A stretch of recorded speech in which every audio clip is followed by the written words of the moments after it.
And we're live. Looks like I'm just a hopping and a skipping today. Usually have 3 or 4 people in here waiting to go live, but today I only got one. Hey, Kyle Anderson, good to see you. Yes, we'll just hipping and scop through here, waiting for people to drop in here. I've been kind of skipping through the news that I go by, so we'd have a few topics to talk about. So while you guys are deciding whether you want to be in here talking or not, I'll just keep on looking. I see that the U.S. Air Force is getting ready to install a nuclear micro reactor in Alaska. I was going to try to bring that up so everybody could give me their 2 cents on it. Apparently, nobody wants to talk about that. Get this here all buttoned up. There we go. Now, get that chat back up there. There we go. Maybe everybody's busy on this Saturday afternoon. I know I advertised this live stream far enough in advance that you guys would know to stop in. So anyway, yeah, we were talking about the airport getting ready to install a nuclear micro reactor, and that's going to be in an Alaskan base. So I was hoping somebody would be around to discuss that with me.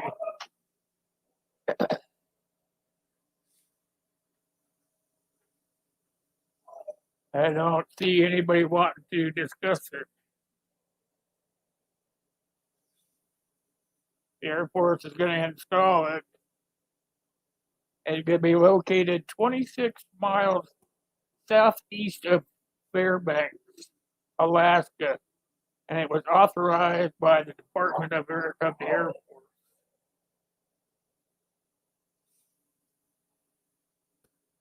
And it's supposed to be going into operation by 2027. And see what else the U.S. military operates bases and other installations located in remote, inaccessible regions, not only abroad, but also within its states and territories. Hey, how you doing, John's wife? I'm sitting here talking to myself about the new nuclear micro, micro reactors they're going to be putting in on the an Alaskan base. It's going to be a micro reactor. I don't know what it's about, but hey, how you doing, Nina? Have you guys heard about the micro reactor they're going to be putting in up in Alaska? I was just reading about it a little bit while I was waiting on people to start dropping in.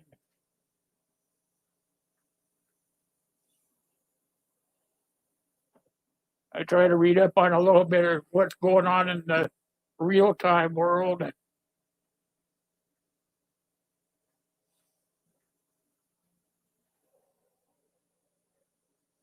I've really been trying to keep up with that new movie Rust where they had that shooting.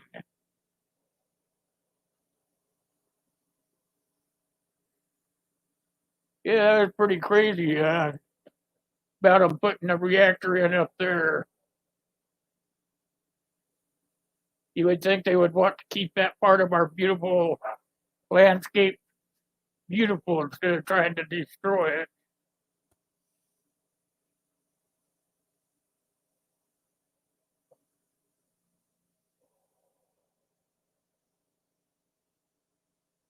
Yeah, maybe it is for power, but I would think that maybe with it being up there out of the way, that maybe they were thinking about something else like warfare.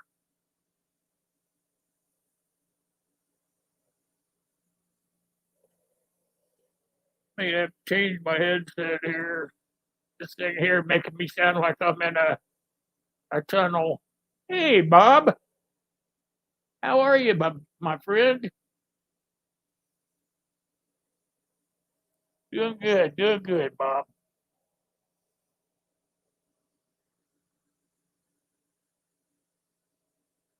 It's pretty crazy about that shooting, huh? On the set of that movie.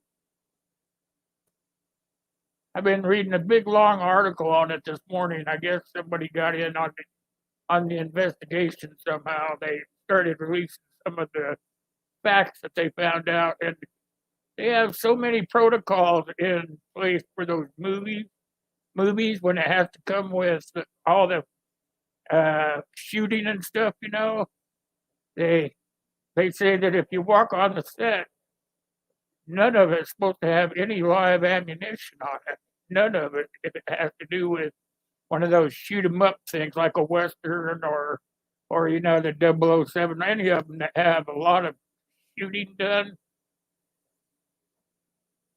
So it was kind of crazy that somehow somebody got a live projectile into any sort of gun. They were thinking somehow that it was because of that big strike that Hollywood's trying to avoid, where all the stars are wanting to uh, go on strike. So here's what I heard.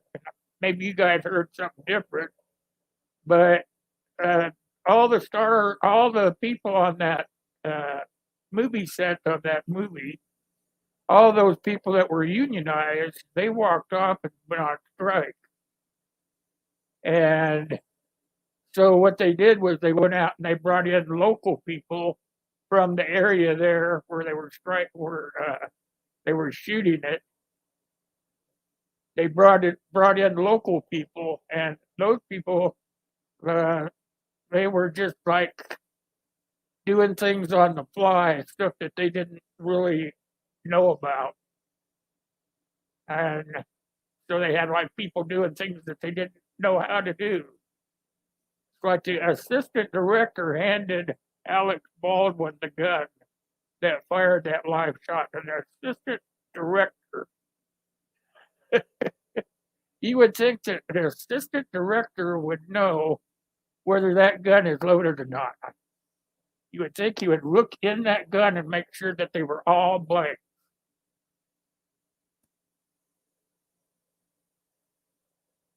I don't understand. You get my phone back where I can see what's going on here. I got my phone in all kinds of weird places here. There we go. Now I can see what's going on. I might make sure I got everybody said hi to you. Let me turn my phone down here. There we go.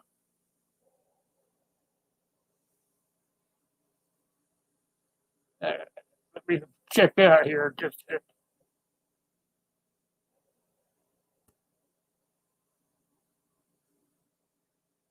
Oh, I'm sorry you're not feeling too good, John.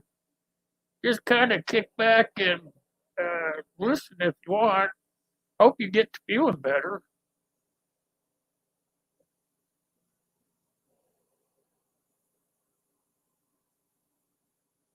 I don't know, Nina,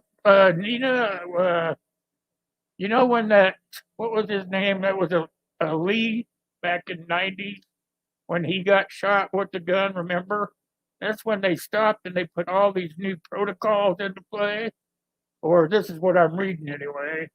That's when they stopped and put all these new protocols into play, telling people that if a gun was on the set, it had to be checked by the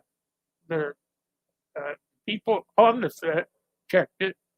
The director checked it before it went in, and then the assistant director checked it. Then the people that were going to be shot with it checked it.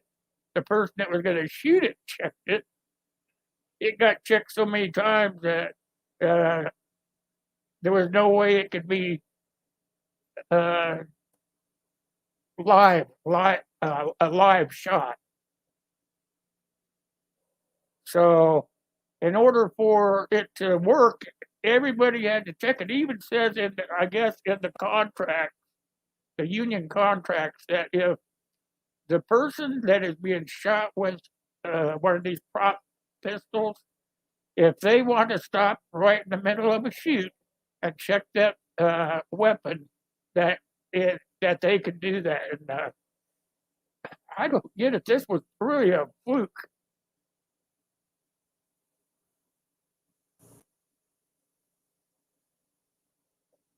Oh, you're not using a cane anymore. That's good. You know what? I hated it when I had to use a cane.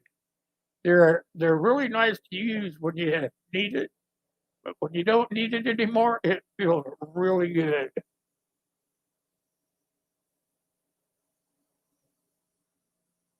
Anybody remember when that I can't, it was not Bruce Lee, but it was one of the Lees got shot in the production of the movie. That's when they shut the whole movie syndrome down, about anything to do with shooting weapons or anything like that. And they started remaking the way that the movies were made when it came to weaponry.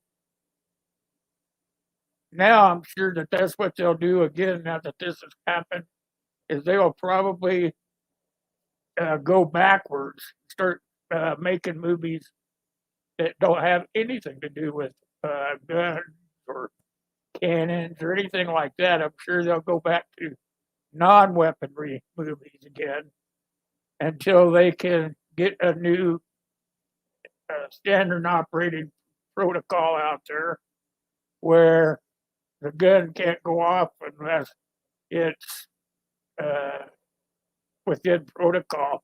It's like I was reading on something else after reading all this stuff. Is when they shoot those movies, most of the time there'll be one of those bulletproof, like plexiglass things in between the people that are shooting it and the people that are supposed to be shot, so that even if something did go wrong, uh, then it couldn't because there's a bulletproof glass in between them. And that's something, I wonder why they didn't have that bulletproof glass in there.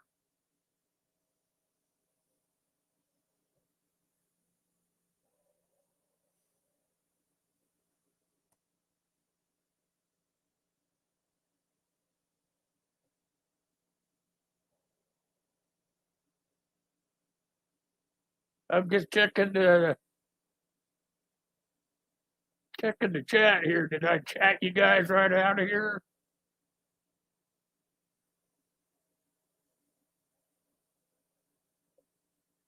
We could talk about something else if you guys wish. All you gotta do is bring it up. I could go back over to the news section. We could check on the news section some more.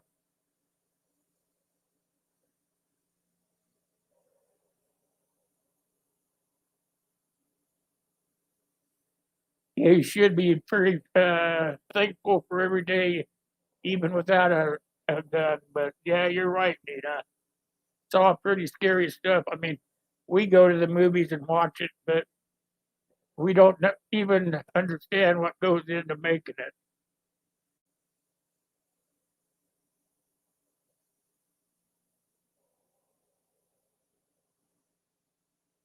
You're getting stuff together for winter. Same with me. Everybody should be. It's gonna get seriously colder. It's supposed to be snowing here by Wednesday. So if you haven't got your stuff covered up outside, some of your garden should be covered up. Some of it should be brought in. You haven't got that stuff started to be done, you're seriously falling behind.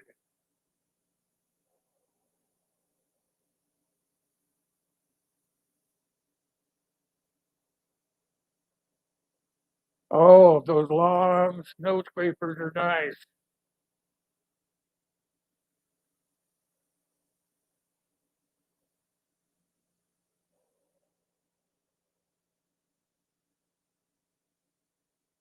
You shouldn't get too much snow there over the winter, should you, Nina?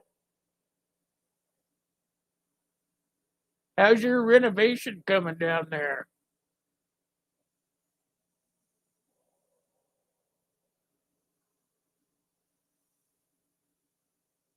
What kind of boots are those? Are you talking about galoshes or those barn boots where you just slip them on the put them by the back door and just slip them on?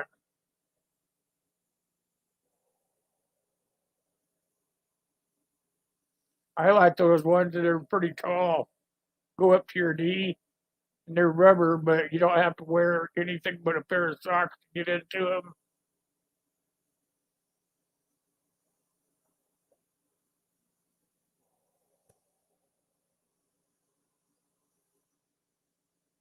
The cabin's coming along. Right on. Kaylin just snuck in under the door, you guys. Everybody say hi to Kaylin. Oh, look there, that green screen's got my hand all messed up.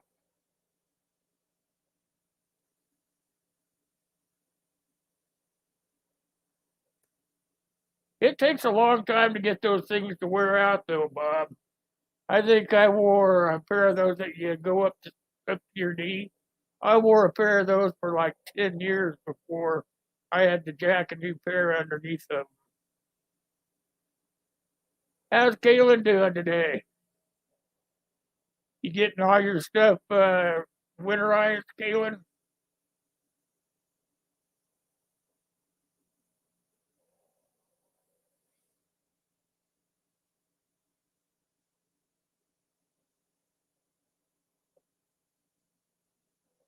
Yeah, I think the sides on mine started wearing out a little bit, but you can take like a repair kit from a bicycle tire or whatever, and you can repair the rips and stuff in them. That's what I used to do. I didn't really worry about them being wore out until the bottom started leaking. When the bottom started leaking, then I was worried.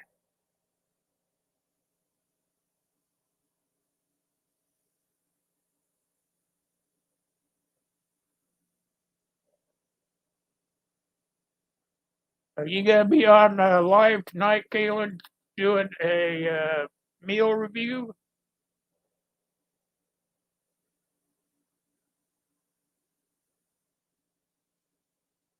Baking bread. All right, Miss Nina, I'll be thinking about you. I'll be smelling that home baked bread. Boy, that stuff smells good when it's coming out of the oven. Smells good when it's cooking.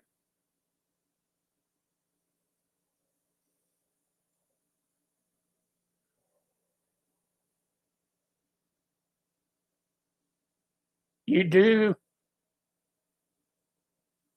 You gonna do it on Sunday, not Saturday? I'm old. I can't think of those things. Can't think of them being uh, Sunday or Saturday.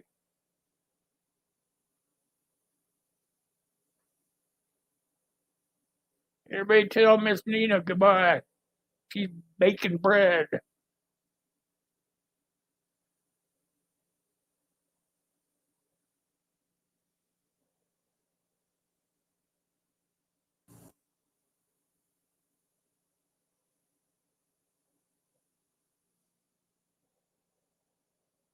You guys get over there and check out Miss Nina's channel.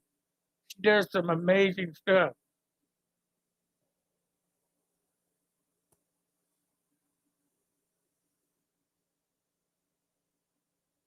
I don't know if you guys saw that last video I did with the wax, but I've got a lot of that wax laying around. If any of you guys want to have a couple of pieces of it, go to my about page and get my email address or whatever. I'm not sure if my address is there anymore, but my email address is. And email me and I'll with your address in the email, and I will send you a couple of pieces of it so you can try some stuff on your own. You can make candles or or do whatever you want. You could use it to cover your bowstrings if you're an archer. You can coat it your zippers with it to keep them from rusting. Kinds of stuff you can do with it. So if you'd like to have just a couple of pieces, because a couple of pieces go a long way, I can't reach it from here. It's on the other side of the table there. I might be able to reach it. At the bucks, they do go a long way. Oh, maybe. Maybe. Hold made my face turn red. But I'll show you one.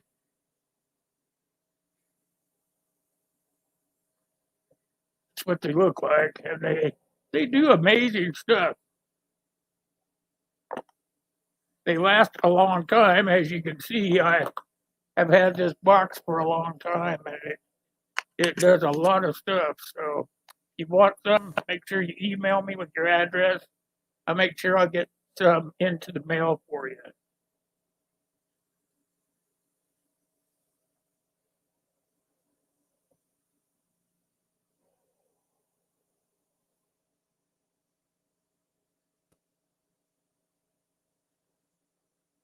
What else do you guys feel like talking about? You guys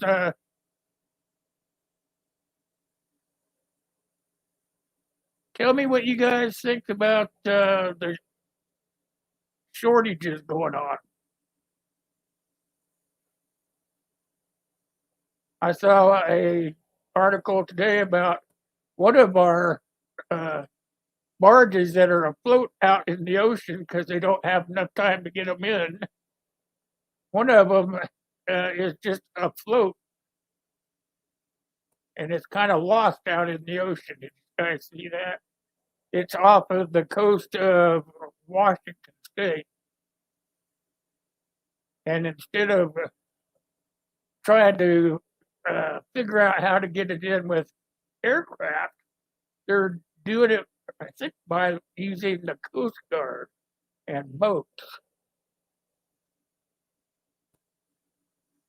I think that's what I heard.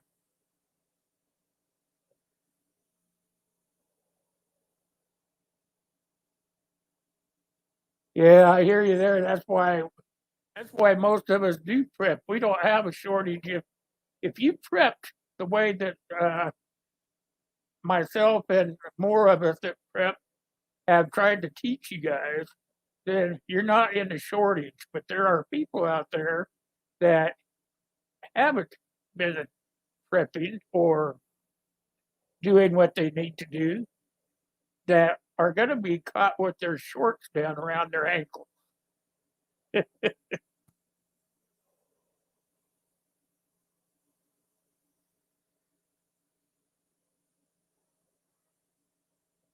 I was thinking the other day how long I have been trying to teach people on YouTube how to be prepared for anything that comes along, mainly the food shortages that are attempting to be going on right now. And it's been like 7 or 8 years now that I've been out here. And if you did everything I've asked you to do or asked you to attempt, uh, you shouldn't be in a shortage. You should just be sitting there watching other people be in a shortage.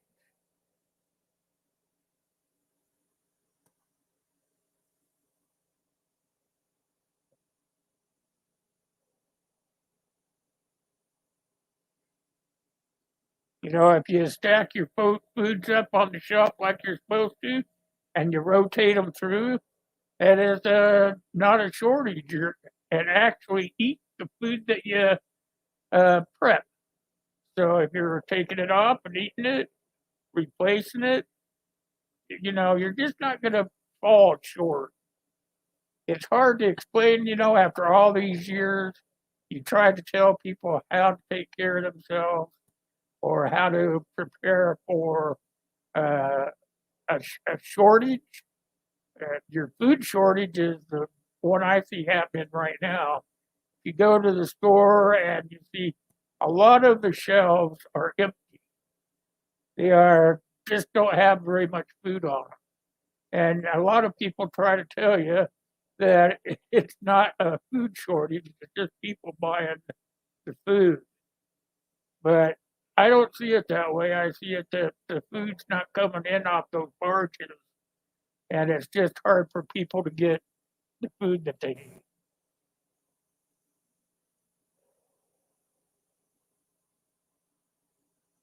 Yep, right, Kaylin. Yep, that's right. I mean, it's got to come in off those barges that are out in the ocean. If you look at the big picture, you'll see barges all up and down the coast, even out into the ocean. And those are all waiting to come in to port and drop something off, but they can't get in. Hey, Gray, how you doing? Good to see you.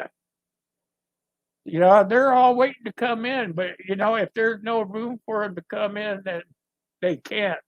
And if you listen to all these captains that run the yards where the containers come in, they're all telling they're offloading them as fast as they can. It's just that when we were down during that pandemic and everybody was shut down, and when it started back up, everything was like shoved into a big conglomerate. People couldn't get the boats in because they didn't have the people. They didn't have. I'm trying to think the right word here. They didn't have the right people that were trained right to get the ships in a fashion where it would get off the boat, get on the road, and head out. Now they have inexperienced, that's what I'm thinking of, inexperienced people trying to get the goods across the United States and dropped to the right location. And it just sad to see it happening like that. I mean, everybody has a way to blame it on somebody, but it's not really anybody's fault except the pandemic. And if you can want to blame it on the pandemic, that's, in my opinion, is the best place to do that.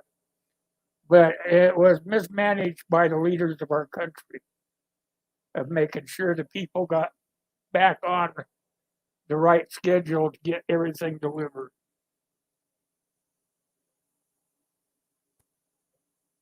I got to catch up here, guys. Yep, same's happening in other countries as well. It's all the same, yeah. Yeah, it's all the same. I mean, the trucks, the trains, the buses, everything. And they all have to be directed, I guess is the right word, directed to go in the right direction. And the best thing is the ones out in the ocean, those are the beginning of the right direction. Their their direction should be coming into port. Instead, they're just being told to sit out there and wait.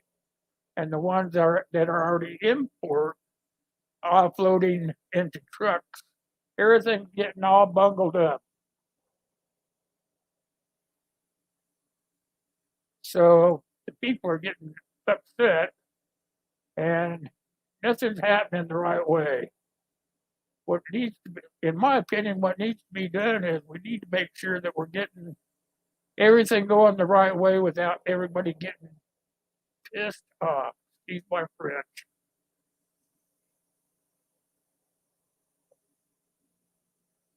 I mean, if you had junk piled up in your backyard all the way across your backyard, you would want to go out there and you'd want to make sure that you were cleaning it up a certain way, right? Getting it going the right direction. Well, that's what we need to do for the barges and all of that stuff. They need to make sure that they're going in the right direction. If that means they have to shut down part of it to get the first part started, maybe that's what they think they should be doing. Think about it. Get all those barges lined up in the right slips or whatever, so that they can unload right into trucks uh, from the dock instead of bringing them in, unloading them, and just stacking them up.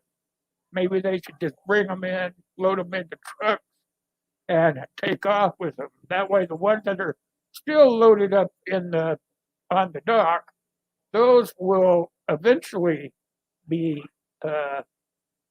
offloaded down the road. But first, they have to get rid of all those ships. I'm just trying to think of a way to make it work without people getting so pissed off that we quit working.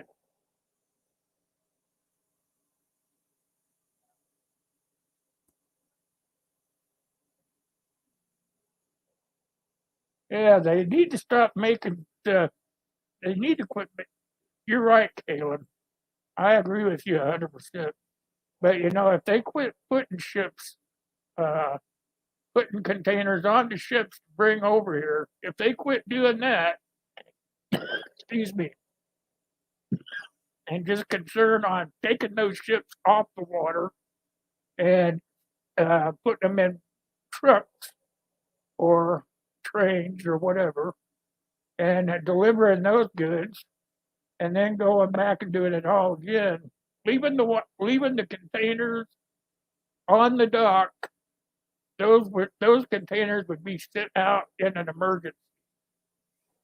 To forget about what it has written on there and what the delivery date is, but let's start working in a fashion that would make sure that the barges and whatnot in the ocean are taken care of first, and no more are being sent across the ocean, because they're sitting out there, and more are being sent to sit out there. So, in my opinion, there shouldn't be any more out there to be sent.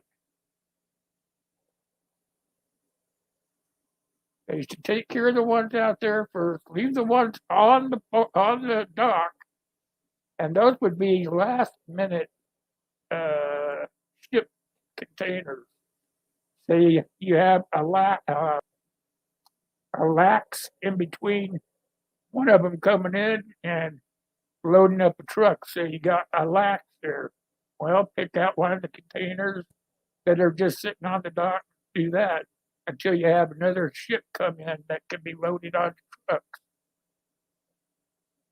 It's hard for me to explain it, but I'm hoping that you kind of get the feeling of what I'm going for. Is getting rid of the ships in the ocean first. Leave the ones on the dock for an emergency. It's not really an emergency, it's just to fill an empty spot. So you would bring one off the water, get him into a slip on the dock, and there's plenty of slips on that dock. Don't get me wrong. It wouldn't be just one ship at a time. It would be several.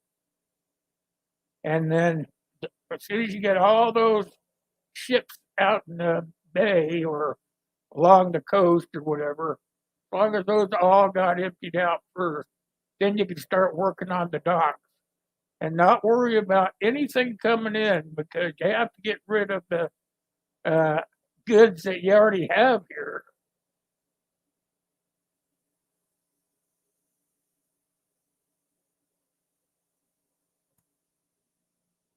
Exactly. They're burning fuel the more they sit out there, yes.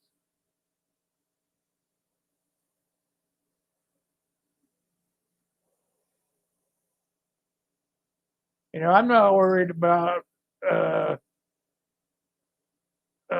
not worried about what goes on after we get it all taken care of. It'll be right back to the normal. Then you'll be bringing Everything that comes over will come in, drop off, go to trucks, leave. It would all be back into the way things supposed to work.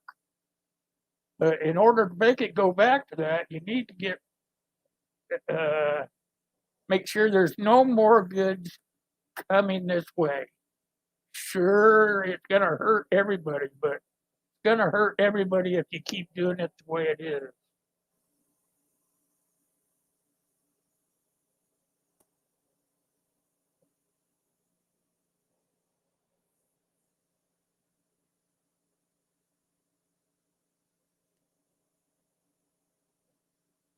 I know I didn't explain it very well.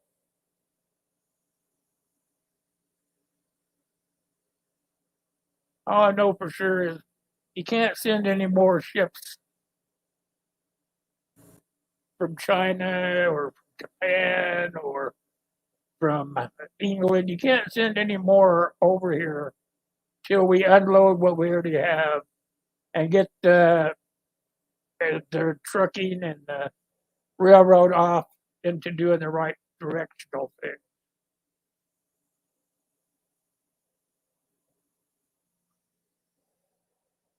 Just stop sending goods until we get goods that we already have taken care of.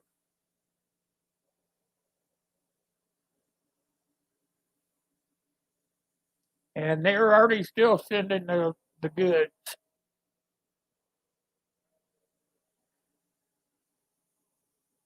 I mean, I think we have enough goods out there on those ships that we wouldn't need anything for several years. And sure, Americans have it in their brain that if they want it, they'll pay for it and get it. Well, I'm thinking that all that stuff that we have in those container ships on the ocean, all the containers that we have on our docks, and all the containers that are going down the road in trucks or trains, thinking all that's going to keep the wanting going while we fix the other stuff.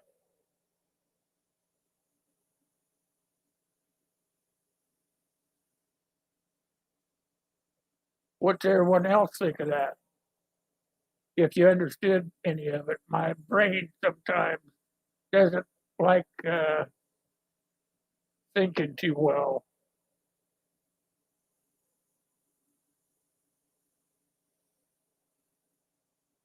Looks like I ran everybody out of the room. uh, I'm sorry.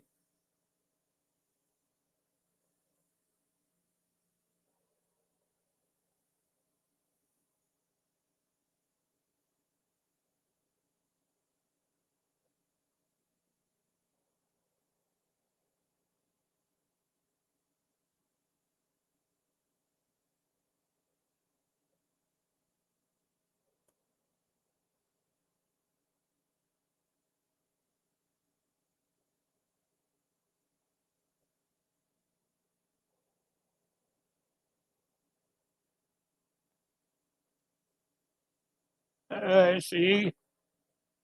I see they're all over at Gills.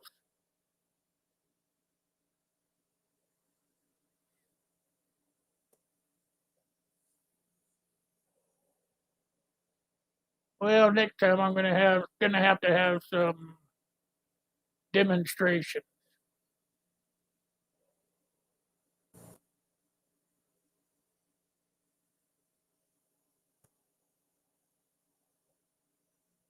That's how I am too, Bob.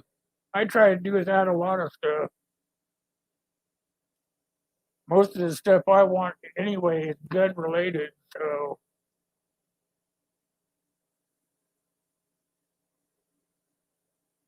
sometimes it takes a long time to get anything if you want it to be gun related.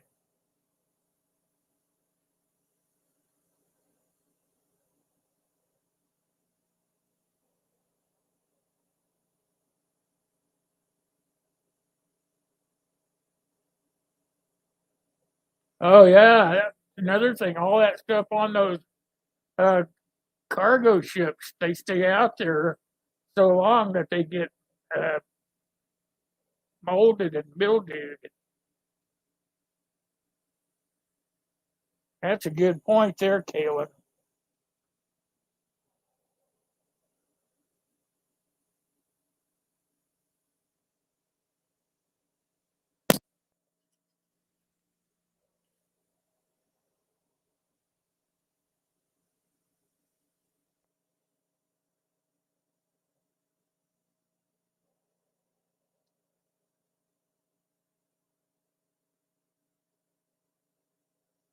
Yeah, that's another good thing too. The longer they sit out there, the worse the cargo becomes. So why would they want it to sit out there for that long? You know.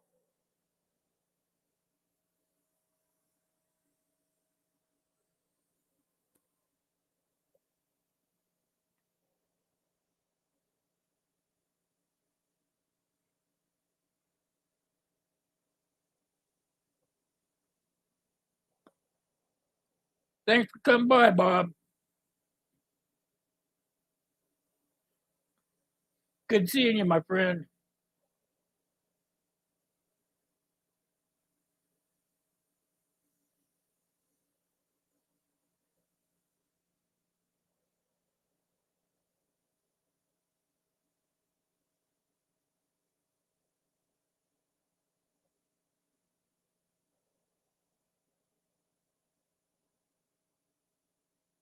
That's true, Kalen.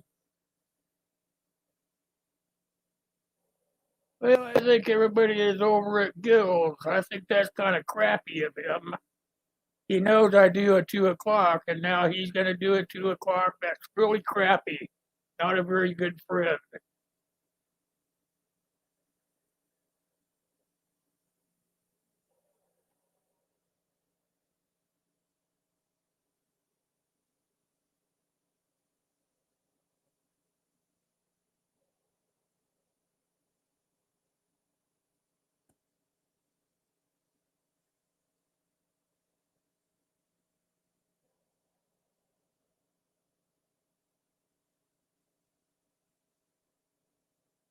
Yeah, what they ought to think about that when they're trying to push those cargo containers towards the ports and stuff is how long they've been out there so that they can get the ones that have been out there the longest into the port, try to keep that cargo from being contaminated with mold and mildew.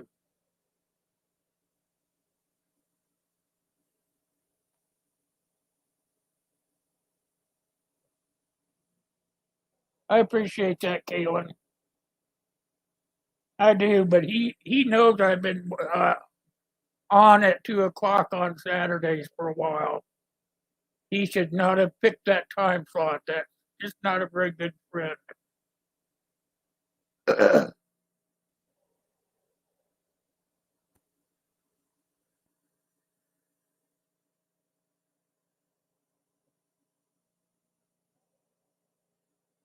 Not your fault.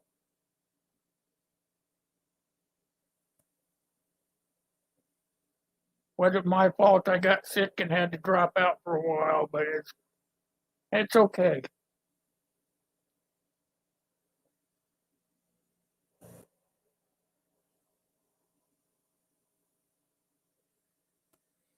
I'm just gonna go ahead and shut it down for today, and I'll be back next week, 2 o'clock, rain or shine.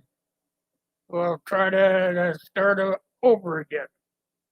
I appreciate everybody that came over and spent some time with me, and appreciate everybody that uh, chimed in on the side chat. But till next time, I'll see you guys around. Thanks, Kaylin.